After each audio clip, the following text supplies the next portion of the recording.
Jen. Hi. It's Miss Audrey. It's Miss Stephanie. And we are so excited to see you guys here today.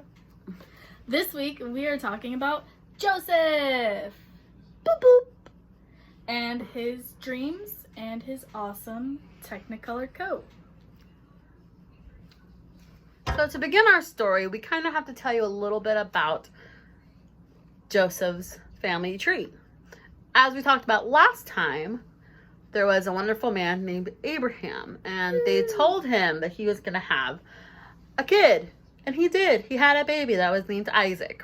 Yay. After Isaac was born, he met this woman named Rebecca, correct? Yes, correct. Rebecca. He met Rebecca, and he got married to her. And then they had a baby named Jacob. And Jacob had a baby Named Joseph. Well, he actually had like 12 babies. They weren't all named Joseph, though. True. So, Joseph was actually Jacob's favorite son because Joseph was such a nice kid. He was always kind to others and always took care of his family. So, one way that Jacob decided to show Joseph how much he loved him was to give him this snazzy, beautiful coat.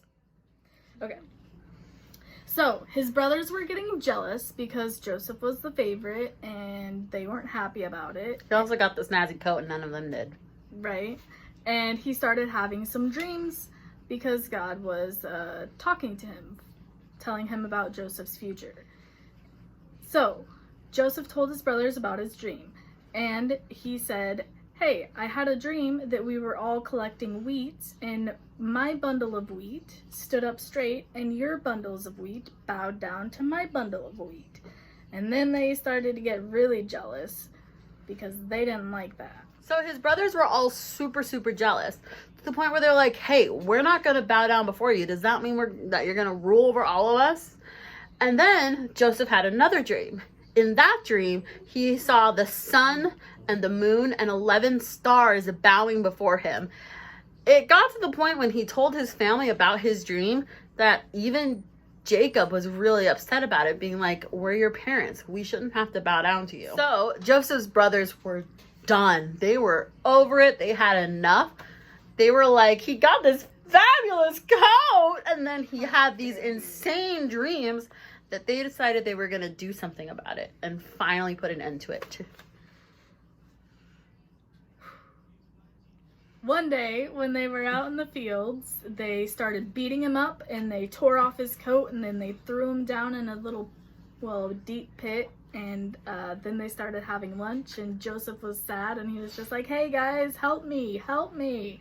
Why are you guys being mean?" And they just continued to ignore him because they're mean.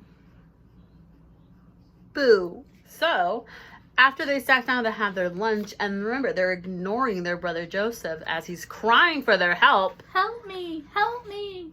Ignore. They then saw a caravan of traders coming to go to Egypt, and then they decided that they were going to hatch a plan. They decided that they were going to sell their brother Joseph to the traders and take the money. Rude. I know. So they took his coat and they smeared it with animal's blood and they went home and they had these long, sad looks on their face and they told their father Jacob that Joseph had been attacked by an animal and that he died. And then Jacob was really, really sad because his favorite son had died. So he thought. But we all know that he was actually going to Egypt with some traders to be their slave. Still not a very nice thing. So, even though Joseph was saying all these weird, insane things, his brothers should never have been really mean to him because that wasn't cool. Selling their brother off and making money off of it and then lying to their dad isn't a very nice thing at all. But God still had great plans in store for Joseph, so we'll find out more about that next week. Where we hear about Joseph in Egypt and how he helped a pharaoh with those crazy dreams. Still no fabulous coat, though. Yeah, that got destroyed. The coat's gone. Meh. Chicken wing, hot dog and bologna, chicken and macaroni. A weird one. Yeah. Me? Yeah. I'm the tired one. And you're just. How you are so excited is insane. Stop going in and out of the bathroom. Should we just shut the door? I probably should have, but it's too late. Okay.